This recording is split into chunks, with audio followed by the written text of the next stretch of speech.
লালমনিরহাট ৩ আসনে আওয়ামী লীগের মতিয়ার রহমান বিজয়ী। লালমনিরহাট ৩ আসনের নৌকা প্রতীকে বেসরকারিভাবে জয় পেয়েছেন জেলা পরিষদের সাবেক চেয়ারম্যান ও লালমনিরহাট জেলা আওয়ামী লীগের সাধারণ সম্পাদক জনাব অ্যাডভোকেট মতিয়ার রহমান। তিনি এই লালমনিরহাট সদর ৩ আসনে কিন্তু পেয়েছেন ৭৬,৪৪৯ ভোট। তার নিকটতম প্রতিদ্বন্দ্বী জাবেদ হোসেন বক্কর ইগল মার্কা পেয়েছেন ১২,৮০৯ ভোট। স্থানীয় নির্বাচন সংশ্লিষ্টদের বরাতে সংবাদ মাধ্যমের খবরে এ তথ্য জানানো হয়েছে। প্রিয় দর্শক, আপনারা জানেন এই লালমনিরহাটের এই সদর ৩ আসনটিতে কিন্তু একাদশ জাতীয় সংসদের এমপি ছিলেন জাতীয় পার্টির চেয়ারম্যান জিএম কাদের। তিনি কিন্তু এবার এই আসন থেকে নির্বাচন করেননি। এই আসনের জাহিদ হাসান লাঙ্গল মার্কা প্রতীকে নির্বাচন করেছেন। প্রিয় দর্শক, আপনাদেরকে জানিয়ে রাখি এই আসনের মোট ভোটার ২,৮৫,৫৫৪ জন।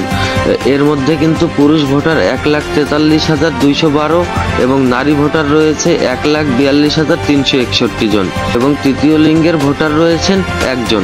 প্রিয় দর্শক, অন্যদিকে সকাল ৮টায় দ্বাদশ জাতীয় সংসদ নির্বাচনের ভোট গ্রহণ শুরু হয়ে চলে বিকাল ৪টা পর্যন্ত।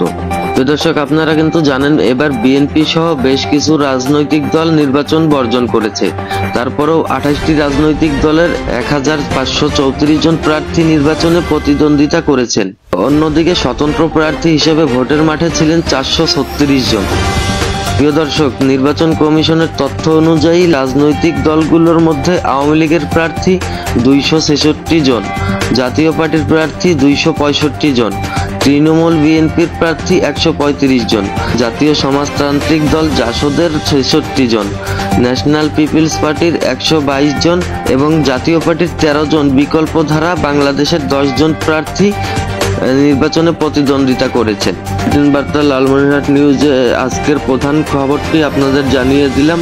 আজ এ পর্যন্তই। এতক্ষণ সঙ্গে থাকার জন্য ধন্যবাদ। প্রিয় দর্শক, আবারও আপনাদের সাথে সরাসরি সংযুক্ত হব বুলেটিন বার্তা লালমনিরহাট নিউজে, লালমনিরহাটের সকল সর্বশেষ আপডেট নিউজ সবার আগে আপনাদের জানাতে। ততক্ষণ পর্যন্ত ভালো থাকুন, সুস্থ থাকুন, লাইক, কমেন্ট, শেয়ার এবং ফলো দিয়ে আমাদেরকে আপনাদের এই লালমনিরহাটের সর্বশেষ আপডেট নিউজ আপনাদেরকে জানাতে আমাদেরকে উৎসাহিত করে বুলেটিন বার্তা লালমনিরহাট নিউজের সঙ্গে সংযুক্ত থাকুন। আসসালামু আলাইকুম, আল্লাহ হাফেজ। শেখ মোহাম্মদ আনিসুল রহমান রাজীব, বুলেটিন বার্তা লালমনিরহাট।